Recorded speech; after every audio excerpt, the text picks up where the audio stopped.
I never expected my life to implode over a 3-inch discrepancy in fence height. But that's exactly how my nightmare with Horizon Ranch Estates, HOA, began. Looking back, that trivial violation notice was just the first domino in a cascade that would eventually land the HOA president, Heather Lawson, in federal prison for nearly 2 decades. My name is Patrick Quinn, and until 4 years ago, I was living what I thought was the American dream on my 10-acre ranch in Maricopa County, Arizona. I'd purchased the property after 15 years of saving while working as a civil engineer in Phoenix. Horizon Ranch Estates was advertised as luxury country living with minimal oversight. What a joke that turned out to be.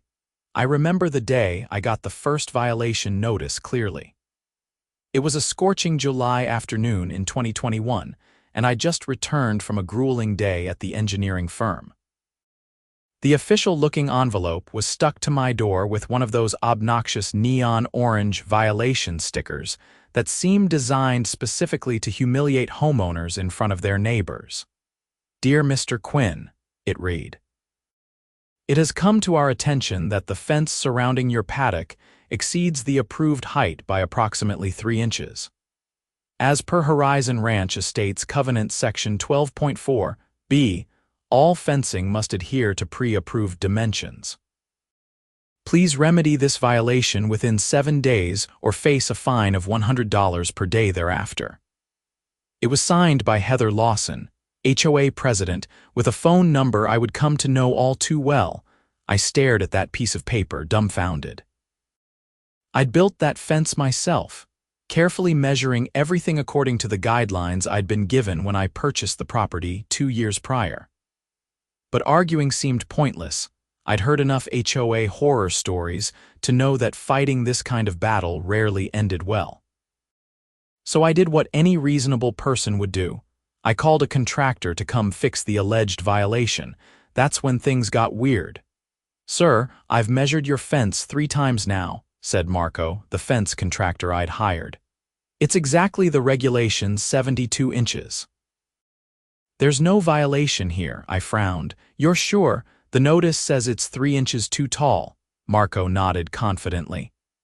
"I've worked with this HOA before. I know their standards backward and forward. Your fence is in complete compliance." Armed with this information and Marco's signed statement, I decided to attend the next HOA meeting to clear things up. That would be my first face-to-face encounter with Heather Lawson, and I had no idea I was walking into a lion's den. The meeting was held in the Horizon Ranch Estates Community Center, a desert modern building with uncomfortable folding chairs arranged in neat rows. About 20 homeowners were present, most looking as though they'd rather be anywhere else. Heather Lawson sat at the center of a long table at the front of the room. She was in her late 40s, with meticulously highlighted blonde hair cut into a precise bob.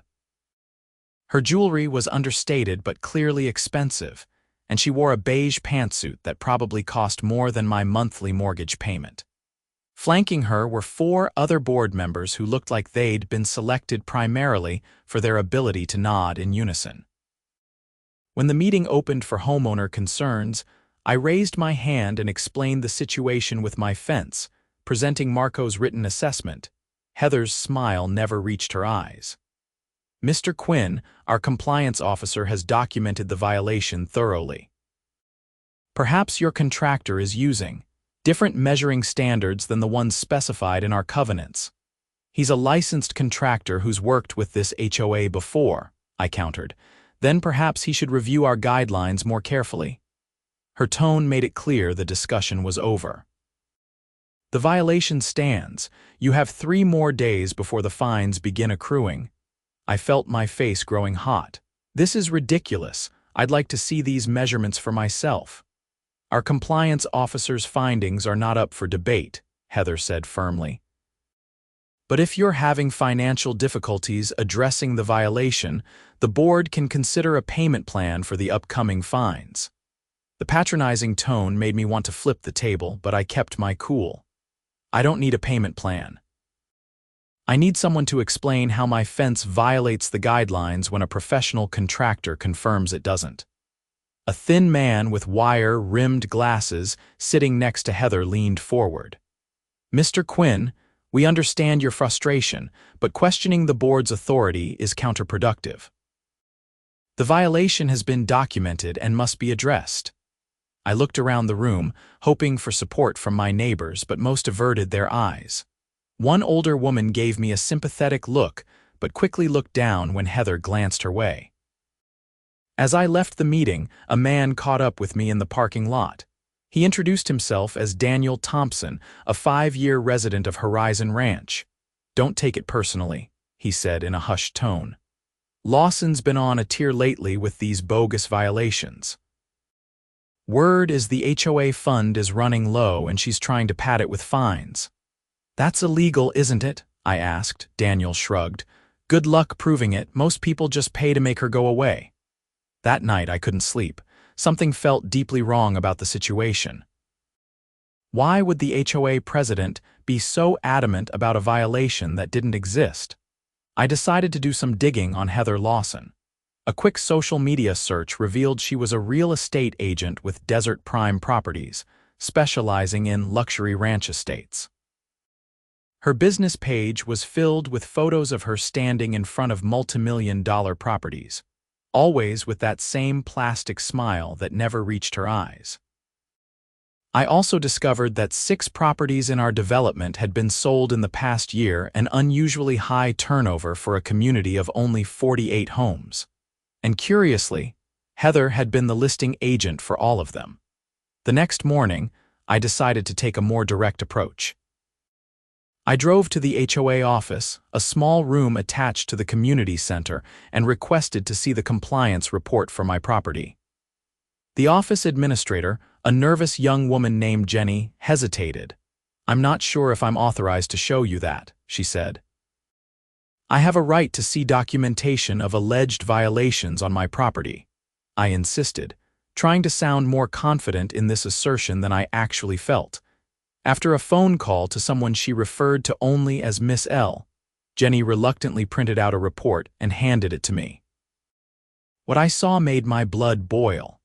The report included photos of my fence with a measuring tape clearly showing it at 75 inches 3 inches over the limit. But the photos weren't of my fence. The background showed a red barn-style outbuilding, whereas mine was a standard tan storage shed. "These aren't even pictures of my property," I said, showing Jenny the discrepancy. Her eyes widened and she quickly took the papers back. "I'll have to check on this. There must be some mistake." "I'd like copies of those documents," I said firmly. "I can't. I need to verify first." "Please check back tomorrow," she stammered. I left feeling increasingly uneasy. That evening, I decided to canvass my neighbors to see if others had experienced similar issues.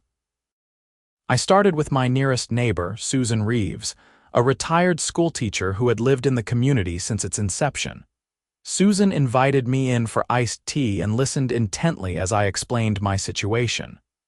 "Oh, honey, you're not the first," she said, shaking her head.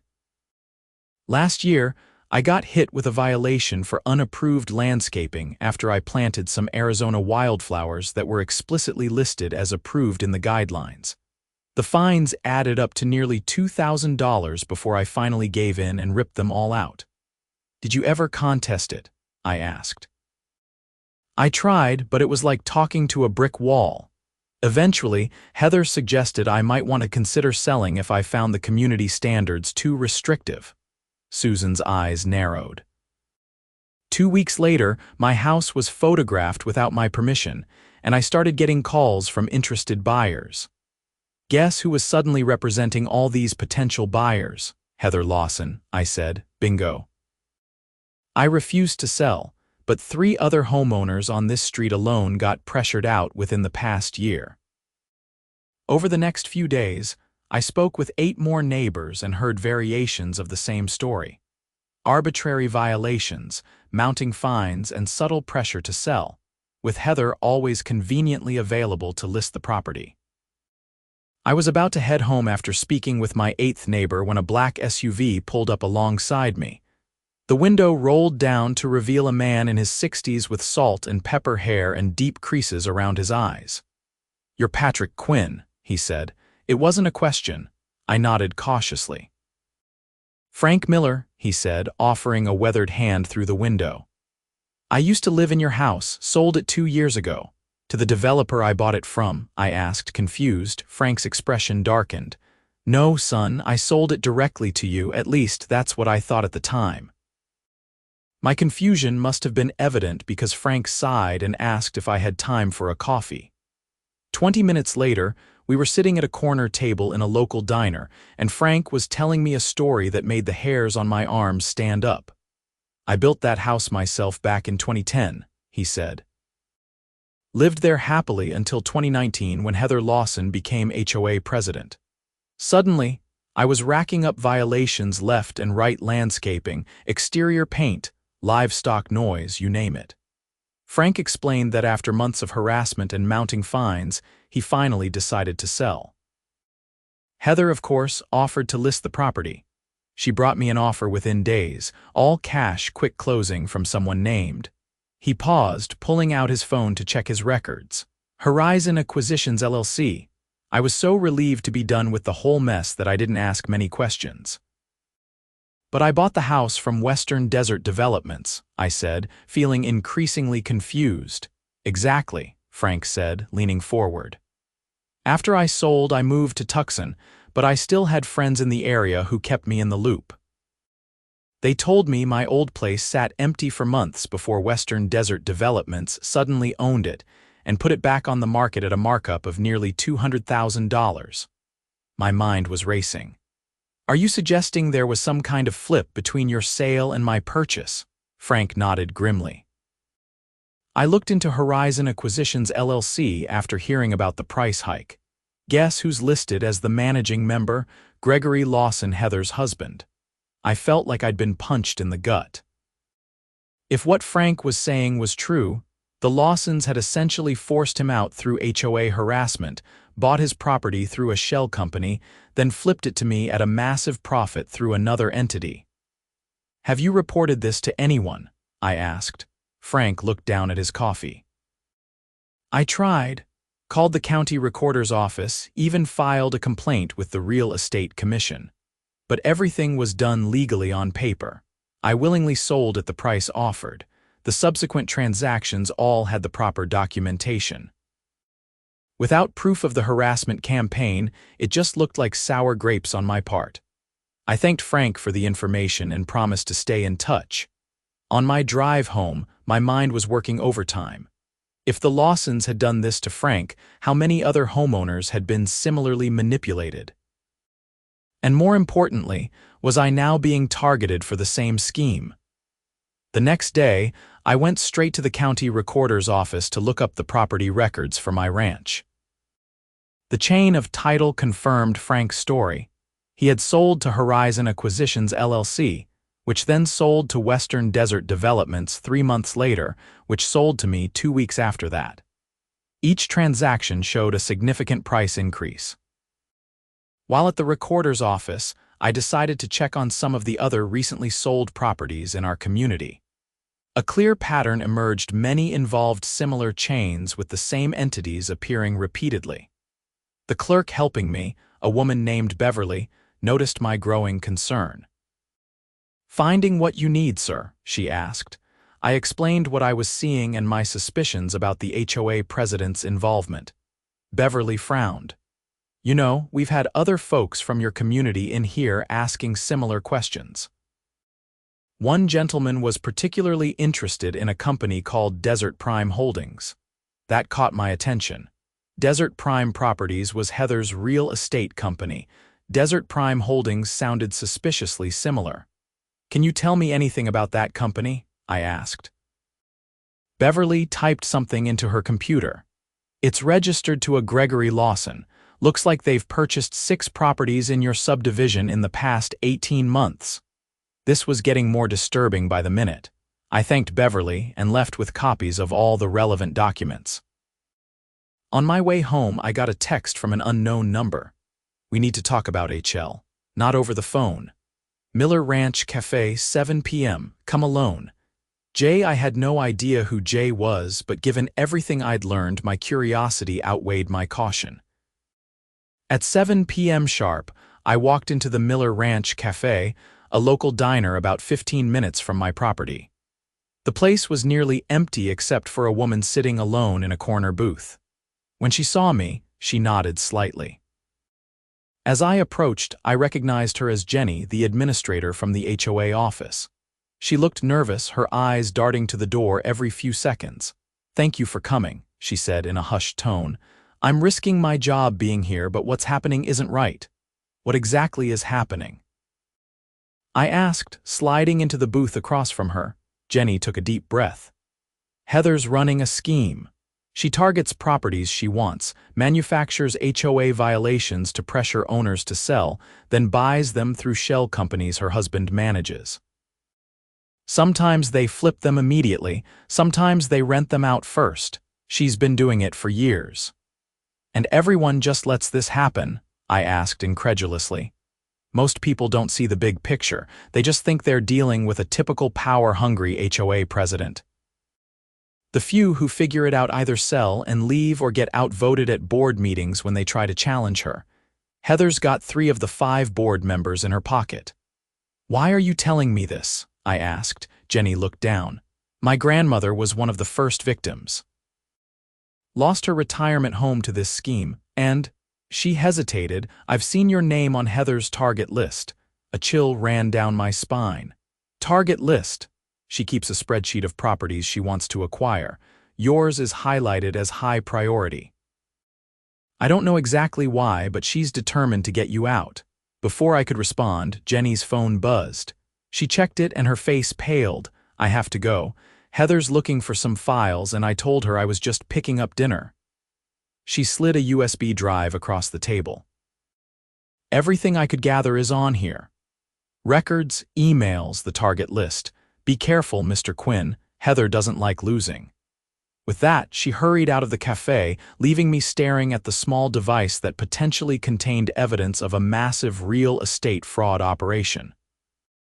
That night, I reviewed the contents of Jenny's USB drive. It was a goldmine of incriminating information.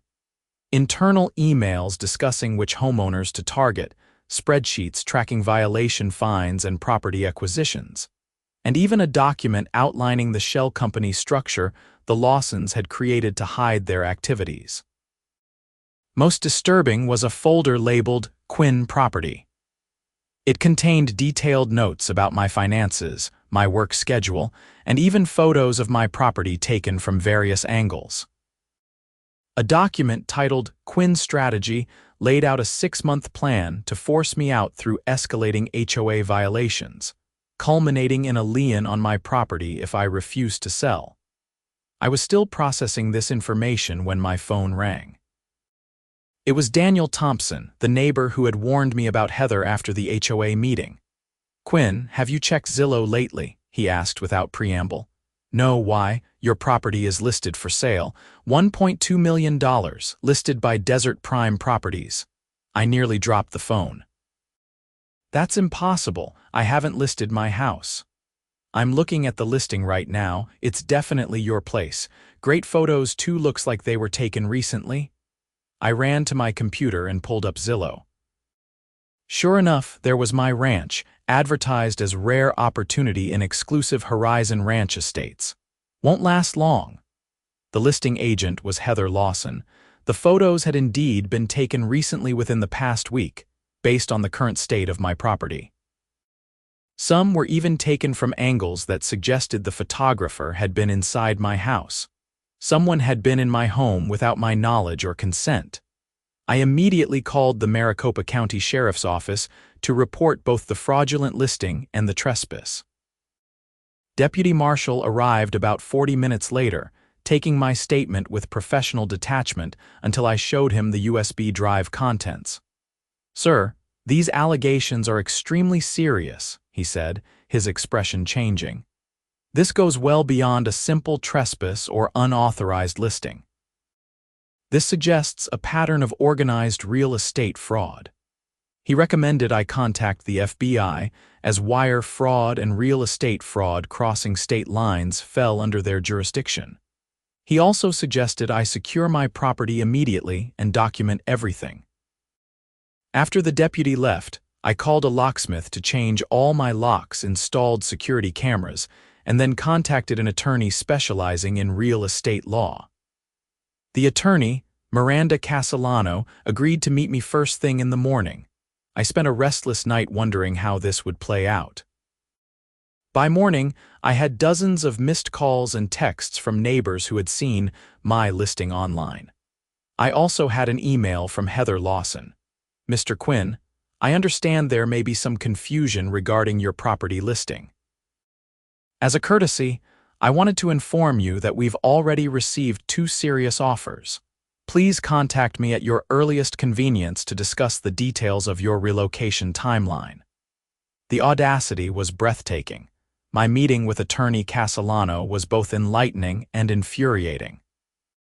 After reviewing the evidence, she confirmed my fears. "This is an elaborate fraud scheme, Mr. Quinn," she said gravely. "Heather Lawson appears to be operating a property flipping operation using her HOA position to force sales.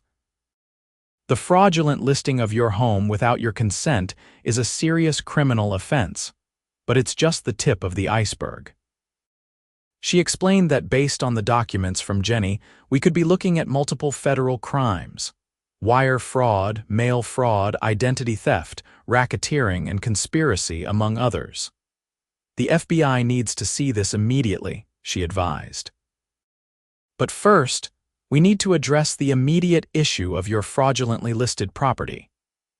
Miranda helped me draft a cease and desist letter to Heather Lawson and Desert Prime Properties, demanding the immediate removal of my property listing and threatening legal action if they failed to comply.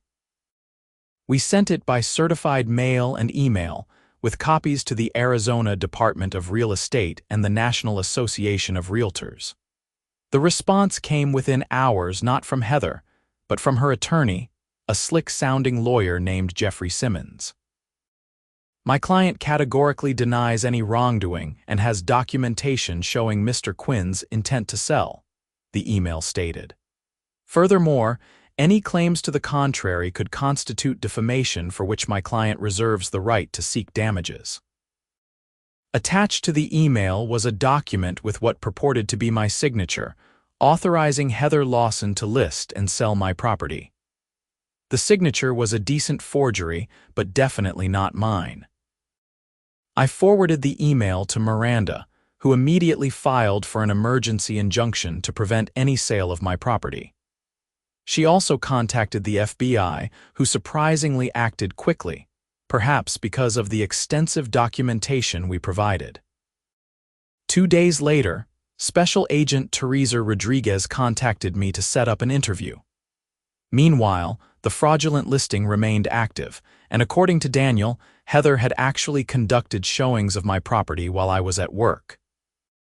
The idea of strangers being led through my home by this woman made my skin crawl. I took a week off work to ensure no one could enter my property without my knowledge. On the 3rd day, I was sitting on my porch when a black Mercedes SUV pulled up my driveway. Heather Lawson emerged, leading a well-dressed couple who were clearly potential buyers. I stood and blocked the path to my front door. "This property is not for sale," I stated firmly. "You're trespassing."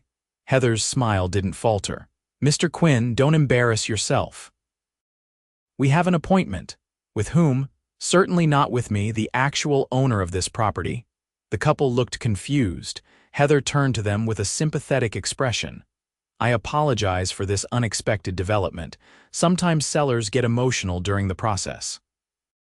Perhaps we should reschedule." "There's nothing to reschedule," I said, addressing the couple directly. "I have not listed this property for sale. This woman is perpetrating a fraud." The man stepped forward. "Is this some kind of joke? We flew in from Boston specifically to see this property." "I assure you, I'm not joking. This woman has fraudulently listed my home without my consent. There's currently an FBI investigation into her activities." At the mention of the FBI, Heather's composure finally cracked. Her smile disappeared, replaced by a cold, hard stare. "You're making a very serious mistake," she said quietly. "No, you made the mistake when you decided to steal my property," I replied. The couple quickly retreated to their rental car, leaving Heather and me facing off in my driveway. "You have no idea who you're dealing with," she hissed once they were out of earshot. "Actually, I do. I know exactly what you've been doing, Heather. The fake violations, the pressure tactics, the shell companies. It's over." Something dangerous flashed in her eyes. "Nothing's over until I say it is. This property will be mine one way or another." As she turned to leave, I couldn't resist one parting shot. "By the way, I've been recording this entire conversation. I'm sure the FBI will find it interesting." I wasn't actually recording, but the bluff hit its mark. Heather stumbled slightly before regaining her composure and stalking back to her car. That confrontation proved to be a turning point. Within hours, my property listing disappeared from Zillow and other real estate websites. However, my relief was short-lived. The next morning, I received a certified letter from the HOA informing me that due to multiple uncorrected violations and the hostile attitude displayed toward HOA leadership, they were initiating foreclosure proceedings on my property based on unpaid fines now totaling over $20,000. I immediately called Miranda, who assured me the HOA had no legal standing for such action, especially given our pending complaints and the FBI investigation. Nevertheless, she filed additional motions to block any foreclosure attempt. 2 days later, I got a call from Special Agent Rodriguez asking me to come to the FBI field office in Phoenix. When I arrived, I was surprised to find Jenny, the HOA administrator, already there, looking simultaneously terrified and relieved. "Mr. Quinn," Agent Rodriguez said, "Miss Chen has provided us with additional evidence corroborating your claims, including recordings of Miss Lawson explicitly discussing her fraudulent schemes." Jenny looked at me apologetically. "I should have come forward sooner. I was scared of losing my job, but when I saw her trying to take your property so brazenly, I couldn't stay silent anymore." The FBI interview lasted hours as I went through everything I knew about Heather's operations. By the end, Agent Rodriguez informed me they had enough to secure warrants for the Lawsons' home, business, and electronic records. "This appears to be a significant fraud operation," she explained. "Based on what we've gathered so far, the Lawsons may have defrauded dozens of homeowners out of millions of dollars over the past 5 years. The investigation moved quickly after that. Within a week, the FBI had executed search warrants at multiple locations, including the HOA office, Desert Prime Properties, and the Lawsons' home. The evidence they uncovered was damning. Detailed records of their scheme, forged documents, and even recordings of Heather coaching her husband on how to pressure homeowners through bogus HOA violations. Most shocking was the discovery that my property had actually been sold, twice already, once to an elderly couple from New York, and once to a family relocating from California. Both had wired substantial deposits to what they thought was an escrow account, but was actually controlled by the Lawsons. The total amount stolen just from these 2 fraudulent sales of my property exceeded $400,000. 3 weeks after my confrontation with Heather, I was at work when my phone exploded with notifications. Local news outlets were reporting that Heather and Gregory Lawson had been arrested on multiple federal charges related to wire fraud, identity theft, and racketeering. The news coverage was extensive. Helicopter footage showed the Lawsons being led from their lavish Scottsdale home in handcuffs. Their mug shots appeared on every local station, Heather's perfect blonde bob and manicured appearance now looking decidedly less polished. In the days that followed, more victims came forward. The scheme was even more extensive than initially thought, involving properties not just in our community, but across 3 counties. The Lawsons had allegedly defrauded over 50 homeowners and numerous buyers, with total damages estimated at nearly $8 million. The HOA board was dissolved by court order, and a temporary administrator was appointed to manage the community's affairs. An emergency meeting was held to inform all residents of the situation, and the steps being taken to establish a new, legitimate board. My neighbors, many of whom had suffered under Heather's reign, were by turns shocked, angry, and relieved. Several approached me to express gratitude for helping expose the scheme. Susan Reeves even brought me a homemade apple pie as a thank you. "You did what many of us were too afraid to do," she said, handing me the still warm dessert.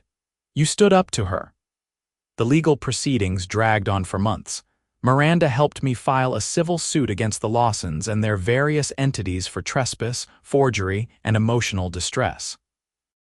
The FBI investigation uncovered additional crimes, including tax evasion and money laundering.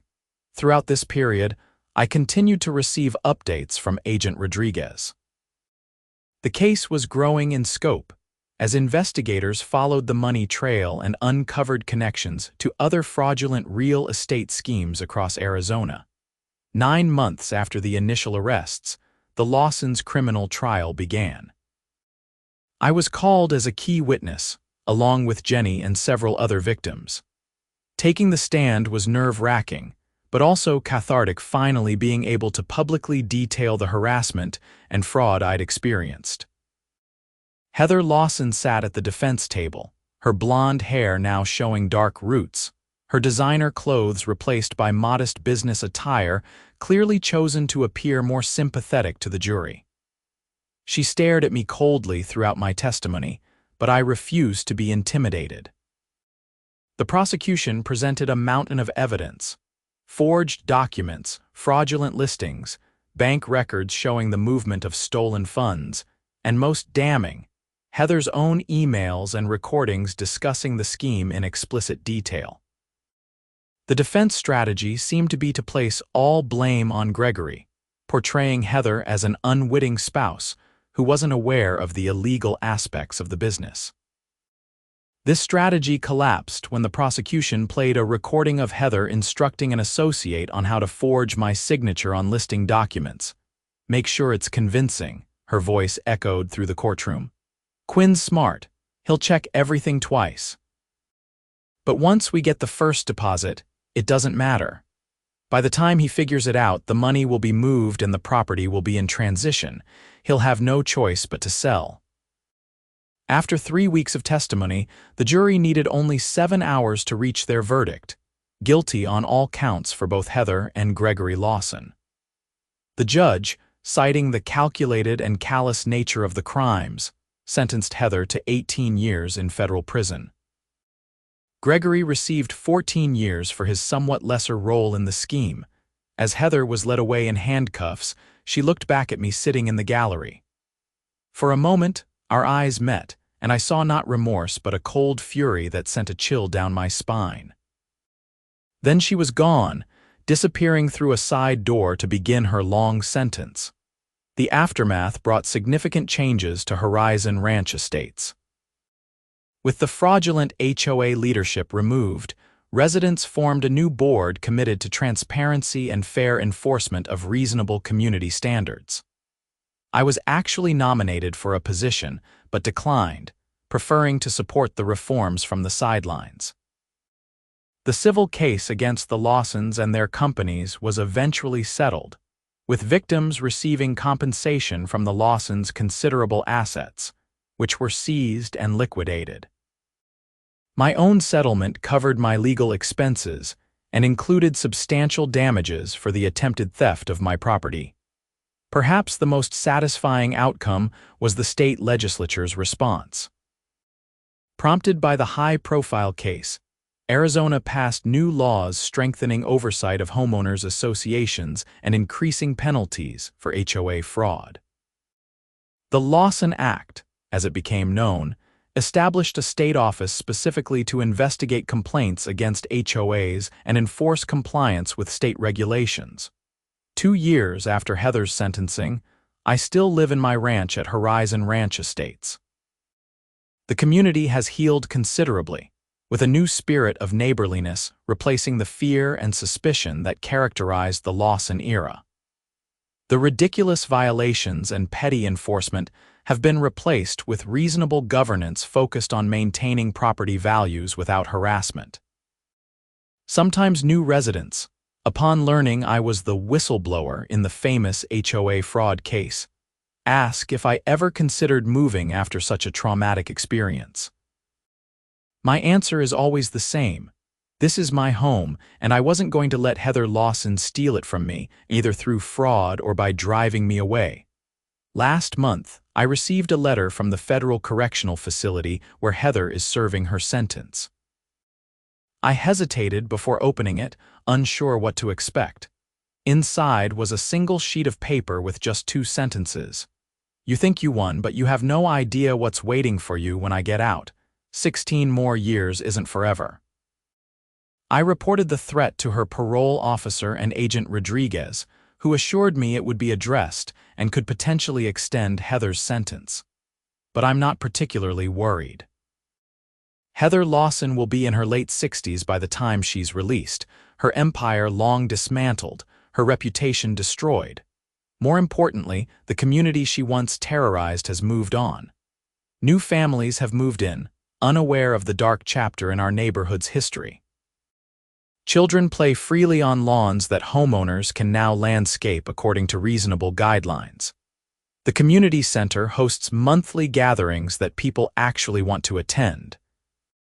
As for me, I've become something of an activist, speaking at conferences about HOA abuse and helping other communities establish fair governance practices.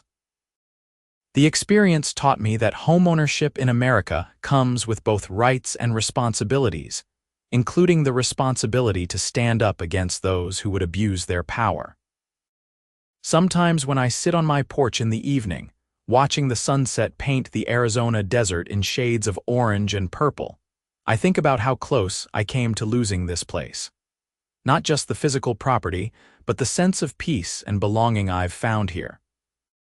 The irony isn't lost on me that Heather Lawson, in her obsessive quest to steal my home, ultimately lost her own freedom. Her prison cell is about as far from the luxurious lifestyle she craved as one could get. Meanwhile, I'm still here, enjoying the land she coveted so desperately that she was willing to break the law to obtain it, that fence that started it all. It's still exactly 72 inches tall, precisely to code. But now, instead of representing a fraudulent violation, it stands as a boundary, a symbol of where my rights begin and where others' authority ends. Just last week, I attended our quarterly HOA meeting. The atmosphere was relaxed and productive, with genuine discussion about community improvements rather than threats and intimidation.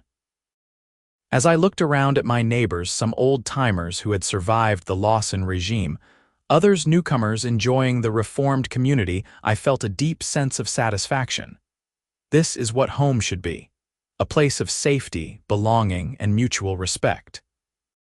It took an extraordinary fight to preserve those values, but as I watch new families build their lives here, free from the fear of arbitrary enforcement and fraudulent schemes, I know it was worth every moment.